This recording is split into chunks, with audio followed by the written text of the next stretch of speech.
On a plus de facilité à reconnaître en tant que maladie de l'anorexie que l'hyperphagie. Bonjour, je m'appelle Salem, j'ai 25 ans, je suis connue sous le pseudo de Sois Toi sur mon compte Instagram et ma chaîne YouTube. Et aujourd'hui, on va parler de l'hyperphagie. L'hyperphagie, c'est un trouble du comportement alimentaire reconnu comme tel seulement depuis 2013, au même titre que l'anorexie et la boulimie, mais c'est bien différent. L'hyperphagie, c'est comme si on entrait dans un état un petit peu de transe, on ne se contrôle absolument pas. Il y a un élément déclencheur qui va faire qu'on va entrer en crise et on va manger beaucoup, très vite, en très grosse quantité. Que ce soit bon, pas bon, c'est pas du tout le sujet. Le seul objectif, c'est vraiment de se remplir sans effet vomitif. J'ai commencé l'hyperphagie à l'âge de 11 ans, sans savoir ce que c'était. Si je remonte dans mon carnet de santé, avant mes 11 ans, j'étais une enfant qui mangeait très peu. J'avais un poids très bas. Il fallait qu'on me force pour terminer mes assiettes. Et de mes 11 ans à mes 12 ans, j'ai pris 25 kilos. À partir de cette année-là, je suis entrée dans le cercle vicieux des régimes et de l'hyperphagie jusqu'à l'âge de mes 20 ans. Une crise d'hyperphagie, c'était très instable, c'était impossible à définir. Je ne savais jamais quand ça allait arriver. Ça peut se produire n'importe quand. Souvent quand j'étais seule et mal.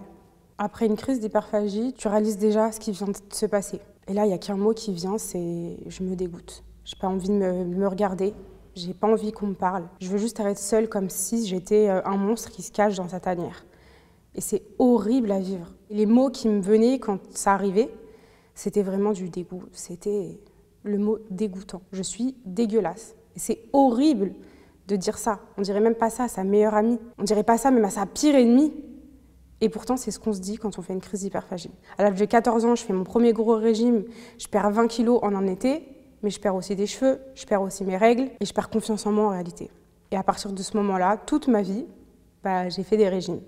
Un coup, je perds du poids, un coup, j'en reprends, parce qu'un coup, c'est trop dur de se frustrer, donc je craque, et un coup, je suis dans la frustration. Aujourd'hui, les régimes, je ne veux plus en entendre parler parce que c'est épuisant mentalement. Quand on pense à une personne en surpoids ou à une personne obèse, on va tout de suite se dire que c'est de la fainéantise, que c'est un manque de motivation, que voilà, faut se bouger un petit peu. On a plus de facilité à reconnaître en tant que maladie de l'anorexie que l'hyperphagie. Et c'est pour ça qu'il faut en parler parce qu'il y a quelque chose derrière. Aujourd'hui, c'est quand même important pour moi d'avoir un équilibre dans ma vie. Mais ce terme régime, ce terme de restriction, ce terme où il n'y a pas de réflexion derrière ce qu'on mange en fait, je ne veux plus en entendre parler. Et j'ai pas eu d'aide concernant l'hyperphagie. On ne m'a jamais demandé, c'est quoi l'histoire de ton corps ? Pourquoi t'en es là? Les seules questions qu'on nous pose, c'est comment tu manges, qu'est-ce que tu manges? Ça va plutôt être il faut manger ça, il faut faire comme ci, il faut pas faire ci, il faut pas faire ça. Quand il s'agit d'hyperphagie, c'est pas là la solution, parce que ce qui se passe, c'est dans la tête. À l'âge de 20 ans, après être passée par une période très difficile, je me suis dit que j'avais besoin de reprendre ma vie en main. Je me détestais, j'étais mal dans ma peau, j'étais mal dans mon corps, je me sentais moche, je me sentais grosse, je me sentais nulle. Il n'y avait rien qui allait et je me suis dit cette année, je vais essayer. Cette année, je vais essayer. Et je me rendais compte que petit à petit, ça fonctionnait. J'arrivais à suivre une alimentation, j'arrivais à faire du sport. Sans savoir pourquoi, tous les week-ends, il y avait un moment où d'un seul coup, j'étais dans le noir. Il fallait que j'aille manger, c'est un état où tu trembles, tu regardes même plus autour de toi et la seule chose que tu as envie, c'est manger, te remplir du salé, du sucré, c'est pas bon, mais tu manges. Et pendant que tu manges, tu penses à rien, tu es juste en train de te remplir. Et quand ça s'arrête, tu te retrouves seule face à toi-même et tu te dis mais qu'est-ce qui s'est passé? Pourquoi j'ai tout gâché? Je me mettais des petites couleurs les jours où ça allait. En vert, c'était bien. En orange, c'était moins bien. En rouge, c'était pas du tout bien. Et je répondais à des petites questions. À quoi j'ai pensé avant? À quoi j'ai pensé pendant? À quoi j'ai pensé après? En fait, j'essayais de déterminer c'était quoi cet élément qui faisait faire des crises d'hyperphagie. Mais à ce moment-là, je savais pas ce que c'était. J'en avais jamais entendu parler. Pour moi, j'étais juste grosse. C'est tout. C'était ma faute. Ce qui me faisait entrer dans cet état-là, c'était ce que j'avais vécu enfant. J'ai vécu des agressions sexuelles de mes 5 ans à mes 11 ans. J'ai été abusée par ma cousine. Donc un inceste. Et aujourd'hui, j'arrive à en parler parce que je sais qu'il faut en parler. 80% des femmes ayant vécu des agressions sexuelles dans l'enfance sont atteintes d'un trouble psychologique ou d'un trouble gynécologique. Le corps parle.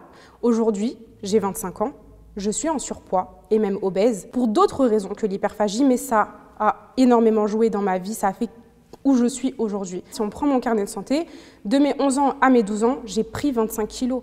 Pourquoi est-ce qu'on n'arrive pas à voir une personne comme elle est avec son corps et essayer de comprendre? Et aujourd'hui, il faut comprendre qu'un corps, c'est une histoire. On ne peut pas dire à quelqu'un de perdre du poids de telle ou telle façon sans connaître la personne.